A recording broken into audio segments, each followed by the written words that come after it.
Structure and functions of A nucleus. मित्रों, आज हम एक ऐसे कोशिका अंगक या सेल ऑर्गेनेल पे डिस्कस करेंगे जिसके लिए ब्रेन ऑफ द सेल भी कहा जाता है, क्योंकि जिस प्रकार से हमारी बॉडी में हमारा ब्रेन बॉडी में होने वाली जितनी भी प्रोसेस हैं, जितनी भी क्रियाएं हैं, उन पर कंट्रोल और रेगुलेशन करता है। ठीक इसी प्रकार से हमारी सेल के अंदर न्यूक्लियस यानी कि केंद्रक प्रेजेंट होता है। ये सेल का दिमाग यानी कि ब्रेन ऑफ द सेल के नाम से भी जाना जाता है। आज हम इसकी स्ट्रक्चर यानी कि संरचना और इसके फंक्शंस यानी इसके कार्यों का वर्णन करेंगे। तो यदि चैनल में नए हैं तो हमारे चैनल को सब्सक्राइब कर लें, जिससे कि इसी तरीके के नए नए वीडियोस आपके लिए मिलते रहें। तो समय खत्म ना करते हुए वीडियो को स्टार्ट करते हैं। जैसा कि स्लाइड पे देख रहे हैं, the nucleus brain of the cell. पहले ही आपके लिए बताया जा चुका है कि न्यूक्लियस के लिए कोशिका का दिमाग यानी कि ब्रेन ऑफ द सेल के नाम से जाना जाता है। ये generally one in a cell यानी कि एक सेल के अंदर, एक कोशिका के अंदर एक ही न्यूक्लियस प्रेजेंट होता है, लेकिन कभी कभी एक सेल के अंदर मोर देन 2 न्यूक्लियाई या 3 न्यूक्लियाई हो सकते हैं, लेकिन जनरली एक सेल के अंदर एक ही न्यूक्लियस प्रेजेंट होता है, present at the centre of a cell.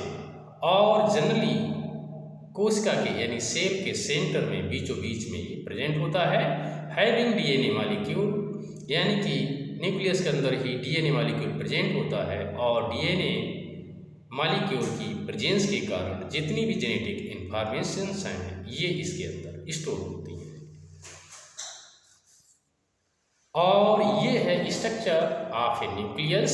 जैसा कि स्क्रीन पे देख रहे हैं, न्यूक्लियस के चारों ओर एक डबल मेम्ब्रेन यानी कि दोहरी झिल्ली वाली मेम्ब्रेन प्रेजेंट होती है। इसके लिए न्यूक्लियर मेम्ब्रेन के नाम से जाना जाता है। और इसी के द्वारा इसका न्यूक्लियोप्लाज्म यानी कि न्यूक्लियस के अंदर जो द्रव भरा है, जिसके लिए मैट्रिक्स के नाम से भी जाना जाता है, ये कवर्ड रहता है। और न्यूक्लियोप्लाज्म के अंदर क्रोमैटिन मटेरियल और न्यूक्लियोलस प्रेजेंट होते हैं। और इसी के साथ साथ ये भी आपको याद रखना है, जो न्यूक्लियर मेम्ब्रेन है, इसमें जगह जगह पर बहुत सारी अपर्चर्स प्रेजेंट होते हैं, जिनके लिए न्यूक्लियर पोर्स के नाम से भी जाना जाता है। और इन्हीं न्यूक्लियर अपर्चर्स के द्वारा एक सेल से दूसरे सेल में न्यूक्लियर मटेरियल्स का एक्सचेंज होता है। तो ये थी स्ट्रक्चर न्यूक्लियस की। Nucleus bears the following 2 structures mainly, यानी कि जो न्यूक्लियस है उसमें विशेष रूप से 2 स्ट्रक्चर्स दिखाई देती हैं। नंबर 1 न्यूक्लियर मेम्ब्रेन, जिनके लिए न्यूक्लियर इन्वेलप के नाम से भी जाना जाता है। और सेकेंड वन इज न्यूक्लियोप्लाज्म। तो सबसे पहले न्यूक्लियर मेम्ब्रेन या न्यूक्लियर इन्वेलप की बात करते हैं। जैसा कि पहले बताया है कि जो न्यूक्लियर मेम्ब्रेन होती है, double layered envelope made up of lipid and protein. आप ये याद रखना है कि जो डबल लेयर्ड इन्वेलप होता है, जो मेम्ब्रेन होती है, ये लिपिड और प्रोटीन मॉलिक्यूल्स के द्वारा मिलकर के बनी होती है। Nuclear envelope having many minute apertures called nuclear pore, यानी कि इस इन्वेलप में यानी कि न्यूक्लियर मेम्ब्रेन में जगह जगह पर बहुत सारे अपर्चर्स या पोर्स प्रेजेंट होते हैं, जिनके लिए न्यूक्लियर पोर्स के नाम से जाना जाता है, meant for exchange of materials between nucleoplasm and cytoplasm. अब इन्हीं अपर्चर्स के द्वारा न्यूक्लियोप्लाज्म और साइटोप्लाज्म के बीच में मटेरियल्स का एक्सचेंज होता है। जैसा कि हमने पहले बताया, अगर बगल वाली सेल के लिए अगर कुछ ऐसे सब्सटेंस या मटेरियल्स की आवश्यकता है जो बगल वाले सेल में प्रेजेंट न्यूक्लियस के अंदर तो सफिशिएंट अमाउंट में है, लेकिन उसके न्यूक्लियस में वो सब्सटेंस या मटेरियल्स अगर नहीं है, तब इन सब्सटेंस का एक्सचेंज एंडोप्लाज्मिक रेटिकुलम के द्वारा एक सेल से दूसरी सेल में हो जाएगा। ये भी आपको याद रखना है। और नेक्स्ट स्लाइड में नंबर 2 न्यूक्लियोप्लाज्म, यानी कि न्यूक्लियस के अंदर जो द्रव भरा होता है, जो लिक्विड भरा होता है, उसके लिए मैट्रिक्स या न्यूक्लियोप्लाज्म के नाम से जाना जाता है। न्यूक्लियोप्लाज्म में विशेष रूप से 2 स्ट्रक्चर्स प्रेजेंट होती हैं, न्यूक्लियोलस एंड क्रोमैटिन मटेरियल।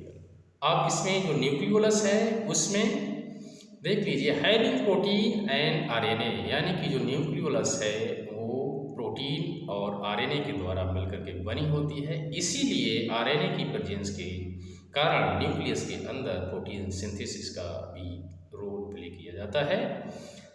और सेकेंड जो स्ट्रक्चर दिखाई देती है वो है क्रोमैटिन मटेरियल, और ये थ्रेड लाइक होता है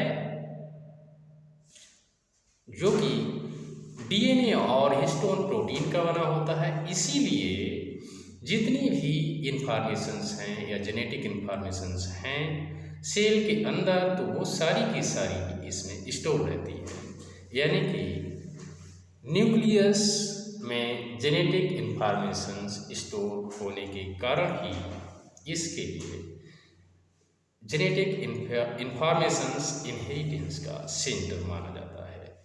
नेक्स्ट स्लाइड में आप देख रहे हैं स्क्रीन पर फंक्शंस ऑफ न्यूक्लियस।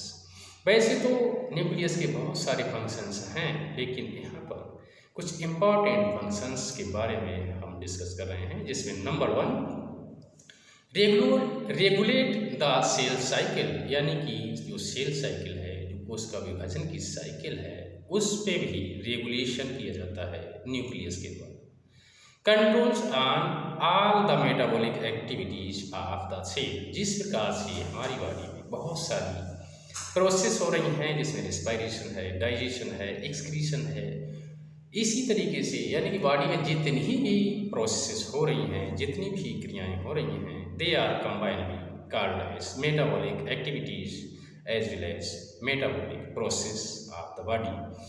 इसी प्रकार से हमारी सेल में जितनी भी प्रोसेस हो रही हैं, जितनी भी क्रियाएं हो रही हैं, उनके लिए सम्मिलित रूप से मेटाबॉलिक प्रोसेस या मेटाबॉलिक एक्टिविटीज़ के नाम से जाना जाता है। इस पे भी न्यूक्लियस के द्वारा कंट्रोल किया जाता है, यानी कि सेल के अंदर होने वाली सभी प्रोसेस पर कंट्रोल और रेगुलेशन न्यूक्लियस के द्वारा किया जाता है। इसीलिए इसके लिए ब्रेन ऑफ द सेल के नाम से जाना जाता है। नेक्स्ट फंक्शन है inheritance of genetic information from parent to offsprings. पहले ही बताया जा चुका है कि न्यूक्लियस में जेनेटिक इंफॉर्मेशन स्टोर रहती हैं, जो कि पेरेंट से इनकी ऑफस्प्रिंग्स में यानी संतानों में वंशागत होती है। लास्ट फंक्शन है प्रोटीन सिंथेसिस। तो इसके बारे में भी आपके लिए बताया जा चुका है कि न्यूक्लियोलस होता है, उसमें आरएनए भी प्रेजेंट होता है, और आरएनए की प्रेजेंस के कारण न्यूक्लियस में प्रोटीन सिंथेसिस का भी कार्य किया जाता है। तो ये कुछ इम्पॉर्टेंट फंक्शंस हैं, इनके लिए आप याद रखेंगे। आशा करते हैं कि आपके लिए स्ट्रक्चर और फंक्शंस ऑफ न्यूक्लियस की जानकारी हो गई होगी। अगर वीडियो आपके समझ में आए, अच्छा लगे तो लाइक कीजिए, दोस्तों में शेयर कीजिए, और अगर चैनल पर नए हैं तो चैनल के लिए सब्सक्राइब कीजिए। इन्हीं बातों के साथ यहीं पर इस वीडियो को समाप्त करते हैं। मिलते हैं नेक्स्ट वीडियो में, तब तक के लिए नमस्कार, थैंक यू।